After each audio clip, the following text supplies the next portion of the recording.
Majasusi wanaosemekana kuwa ni kutoka Iran wenye asili ya Israel waliweza kukamatwa takriban wawili kwa tuhuma za ujasusi wa Iran. Wanandoa wa Israel kutoka mji wa Ra'anana wamekamatwa kwa tuhuma za ujasusi wa Iran, kulingana na polisi na wakala wa usalama wa Shin Bet. Mamlaka ya Israel ilisema nyumba yao ilipakuliwa na kusababisha kunaswa kwa simu kadhaa, kompyuta na vifaa vingine, pamoja na barua zinazoaminika kutengenezwa na mhudumu wa Kiirani.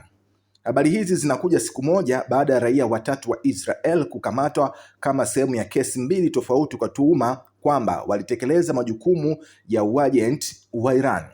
Iran imekuwa ikiwakamata pia mamia ya watu wanaohusishwa na ujasusi kutoka katika taifa la Israel kwa kutekeleza majukumu mengine kama vile kurekodi filamu, na imewanyonga wasiopungua kadhaa, watu 6 waliopatikana na hatia ya kufanya kazi katika shirika la kijasusi la Mossad la Israel tangu kuanza kwa vita takriban siku 12 zilizopita.